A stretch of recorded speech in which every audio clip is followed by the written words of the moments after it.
I am Emmanuelle Chalia, I'm pediatric physician. Our paper in November 2019 issues of the MCN is a study on pain coping strategies in children with cerebral palsy. The types of coping strategies used by adults and children to deal with chronic pain influence emotional distress, disability, and quality of life. Pain coping strategies have been studied in TD children. It's reported active strategies such as distraction, cognitive self-instruction, problem solving, and passive strategies, catastrophizing, incapacity, seeking social support. Passive strategies are less effective than active strategies because they are not centered on the problem and may even exacerbate the negative consequences of the pain. Many studies have shown that in TD children, coping strategies change with age, with a reduction in seeking social support after the age of 10 years, and older children tend to use more cognitively demanding strategies, such as cognitive self-instruction and problem solving.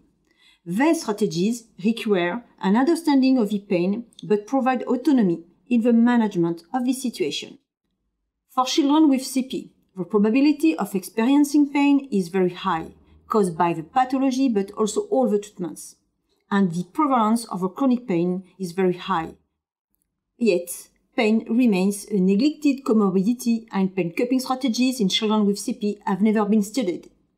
But in adults with CP, a link has been reported between negative coping strategies and depression and pain.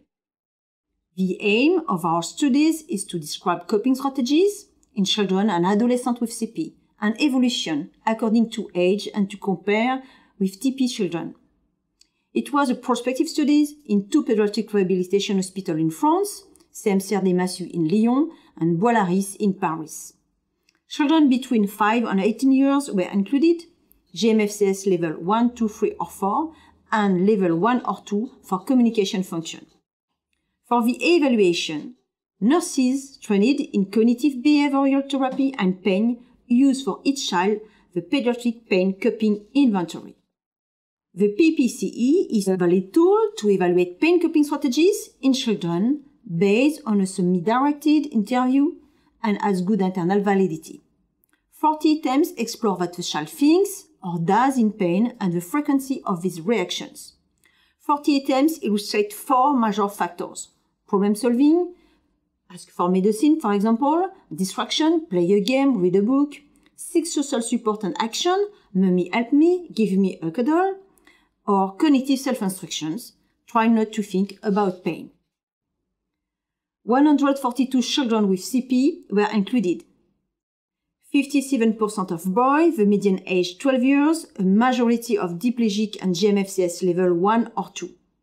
The results have shown that children and teens with CP are not armed to cope with pain. They use fewer coping strategies than TD children, and they tend to rely on social support, which is the most frequently used strategy, but it's a passive strategy.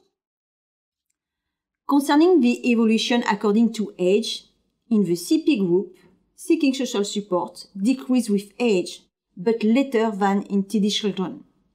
Problem solving and distraction did not change. Only one active strategy increased with age, it's cognitive self-instruction. But this strategy is not associated with another active strategy, such as, for example, problem solving or distraction.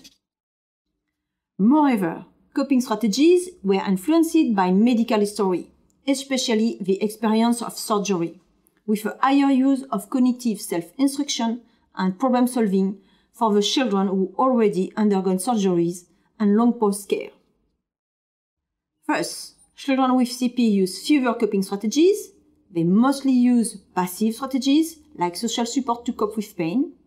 Only one active strategy increased with age, cognitive self-instruction, but they appeared later and isolated.